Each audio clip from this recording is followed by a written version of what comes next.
Lobster. Siapa yang tidak suka dengan lobster? Daging yang tebal dan rasanya yang gurih menjadikan lobster sebagai makanan laut yang sangat digemari di seluruh bagian dunia, termasuk Indonesia. Indonesia merupakan eksportir utama dari benih lobster.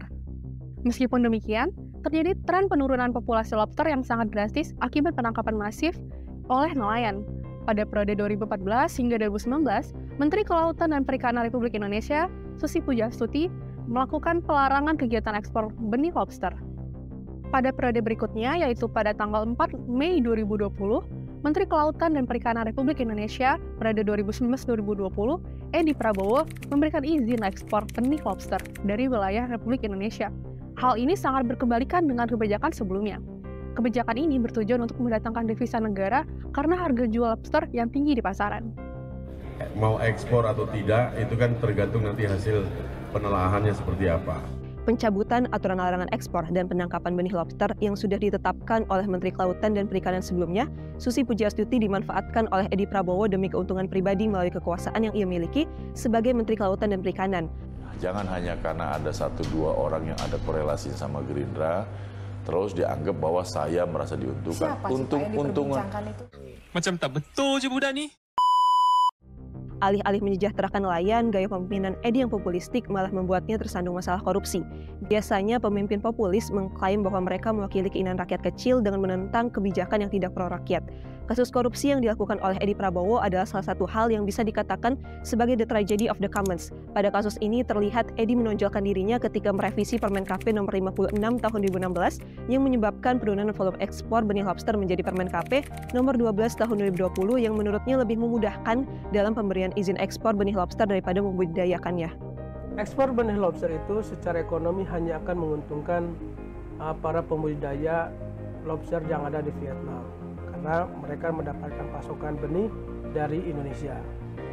Dalam kasus ekspor benih lobster, eksternalitas negatif menyebabkan inefisiensi atau kegagalan pasar. Kegagalan pasar terjadi ketika mekanisme pasar tidak mampu mengalokasikan sumber-sumber ekonomi yang ada dalam masyarakat secara efisien.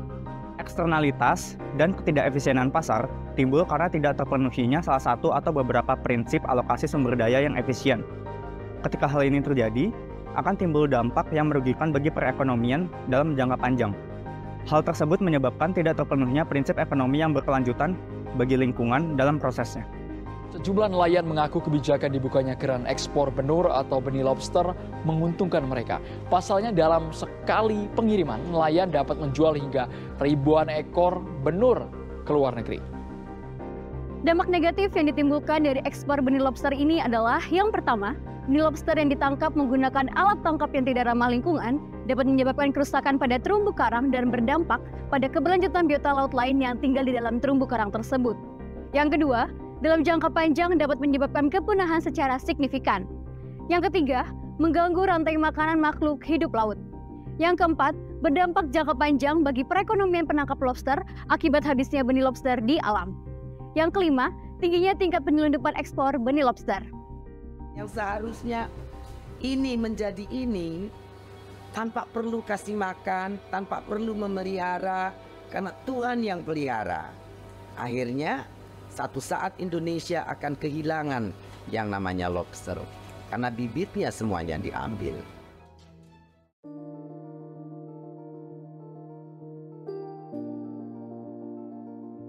Kebijakan pemerintah memperbolehkan kembali kegiatan ekspor benih lobster telah menjadi polemik bagi sumber daya kepemilikan bersama. Kegiatan yang berdalih meningkatkan devisa negara hanya akan menyebabkan eksploitasi yang mengancam keberlanjutan ekosistem laut Indonesia. Kebijakan ini termasuk kegagalan pasar atau inefisiensi pasar karena tidak menguntungkan negara, rakyat, dan sektor maritim. Harapannya adalah terdapat kebijakan yang berbanding lurus dengan kesejahteraan lintas generasi di mana negara harus menjamin untuk melindunginya.